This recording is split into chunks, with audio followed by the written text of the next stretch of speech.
everyone, my name is Libby and I am here today to talk to you about the different types of looms used for tablet weaving and what they are good for, what some of the challenges are when using the different types, and where they came from. We are in my bedroom working, so sorry y'all, this is what I have when we're all stuck at home in quarantine zone, but I hope this is still helpful for you. So we're going to take a look. There are two really broad categories you can divide tablet weaving looms into. There are those that use a circular warp, where the band runs around the loom, comes back, and ties to itself, where you are literally going to weave a circle. That category is commonly called ankle looms. They come in lots of different sizes. Large ones, this guy does, the one with the blue, does about 5.5 yards, from a medium size, small custom shapes and sizes of any variety, and little teeny tiny baby looms. These you will commonly hear referred to as ankle looms. They were invented about the 19th century. So if you are trying to use something for medieval reenactment or for the SCA, these are out of period. They're not quite what you're going for, but they are very practical. They're very portable. Everything is stabilized on the loom itself.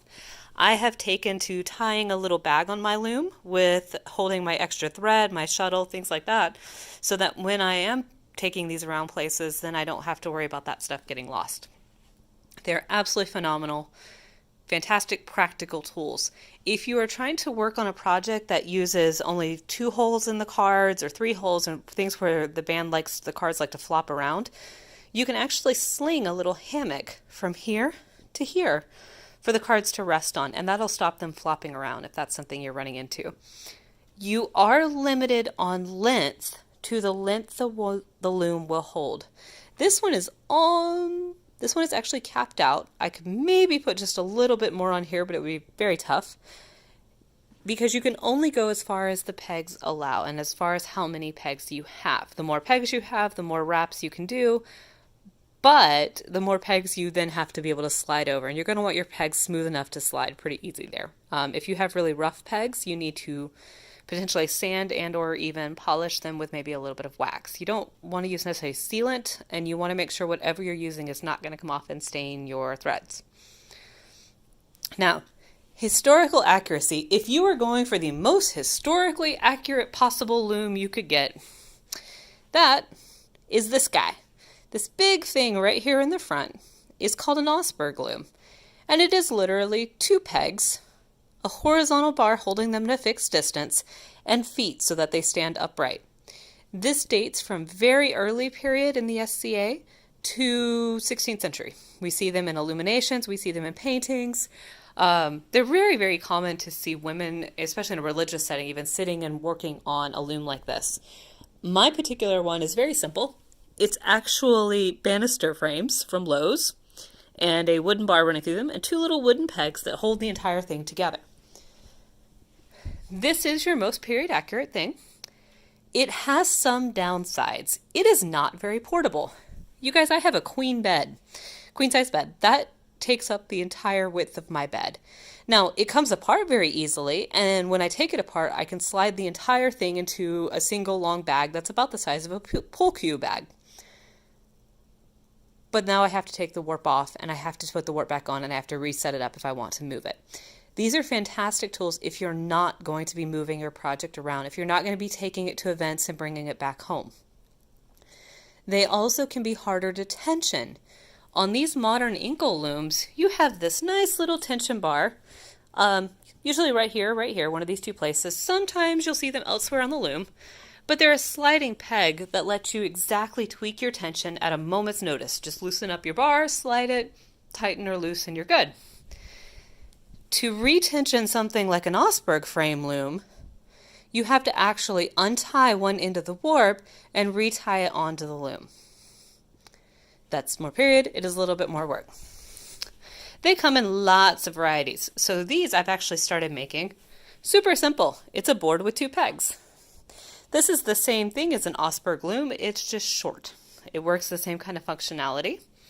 I've got several of them done that way. These are fantastic for teaching or taking or displaying pieces on, where it's a board and 2 pegs. Again, I have taken to tying bags on that are holding my tools so that I don't lose them or run out of thread when I'm going places. These have kind of grown into board looms of all kinds of different styles. Really commonly, you'll see one that uses some collection of pieces at the end to tension the band and hold that tension there.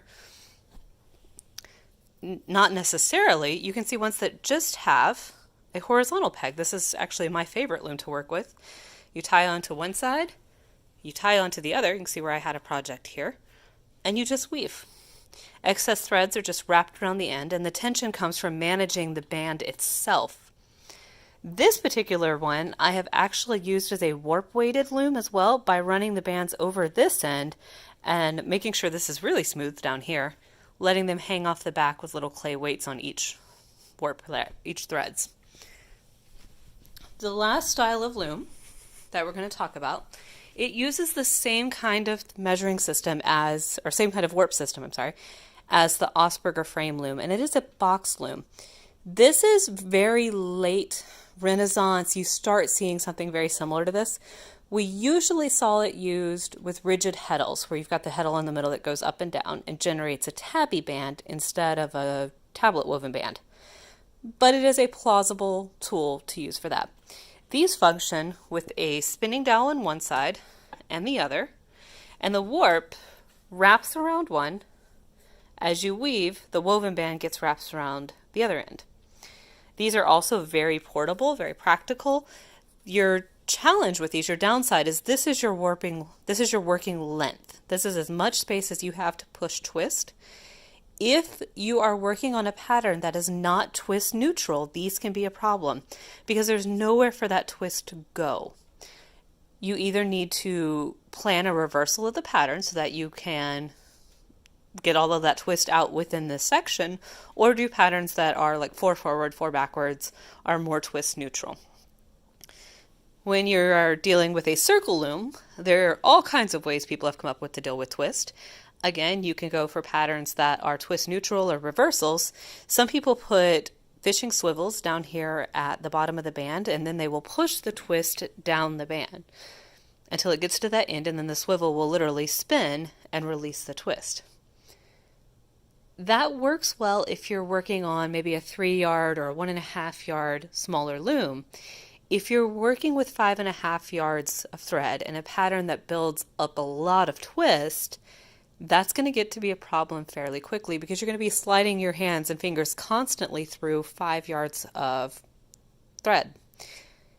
If you are working with wool, that is not going to work. Wool, if you've messed with it much at all, likes to pill and grab and snag on itself. So the more you're running your fingers through the middle of it, the more friction you're creating on the band, and the more that's going to be a problem.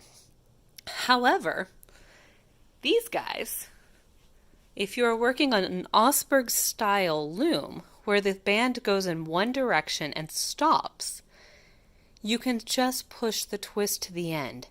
So things like this particular one had a very short warp, so it's just looped around the peg.